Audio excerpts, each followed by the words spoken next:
Have you spotted a new addition to the modes of payment when you shopped online recently?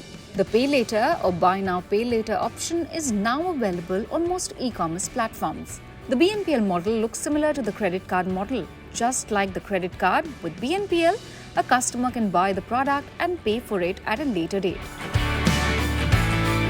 BNPL is a method of purchasing a product and paying the amount later without paying additional interest. However, failure in payment on time can lead to interest costs charged by the issuer. While BNPL and credit card payments sound similar, there are a few differences between the two. In case of credit cards, on failure of payment, the interest is calculated on the card's annual percentage rate or APR. While in the BNPL option, the late fee differs from plan to plan.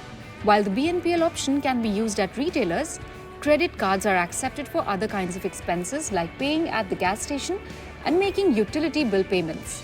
BNPL does not take any additional charges from the users, while credit cards may also charge fees including an annual fee, balance transfer fee, cash advance fee, and more. Credit cards charge interest from about 2 to 4% per month on dues after the interest-free period, while BNPL does not charge any interest. The EMIs also attract zero to low interest. Getting a credit card also requires a lot of paperwork and a good credit history. BNPL is approved instantly without a hard credit check. With Pay Later, you can have a one-tap checkout experience while you have to fill in the credit card details when you check out with a credit card. While cash withdrawal is not an option under BNPL, credit cards allow customers to withdraw cash with separate interest charges. With a credit card, you have to pay at least the minimum amount due at the end of the month. However, Buy Now Pay Later offers you a 3, 5 or 12-month option. Depending on your credit history, you can choose the right option that suits your purchase.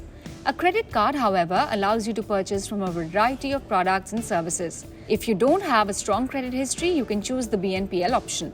However, the suggestion is to purchase products that you can actually afford to pay back by the end of the prescribed period, as failure of payment under both options can hurt your credit score. Advantages to shop BNPL include easy application and quick approval without a hard credit check, and you can also pay in installments without any interest charges. While one must be careful because it's easy to overspend with the BNPL scheme. Failure in payment affects credit score and not all retailers accept BNPL. Credit card is accepted by almost all retailers. You can make payments over time at your own pace without fixed installments. It also offers cashbacks, rewards, and other perks like travel insurance. However, interest charges add up if one carries a balance from month to month. It might be hard to get an approval if your credit history is weak, and late payments will affect your credit score.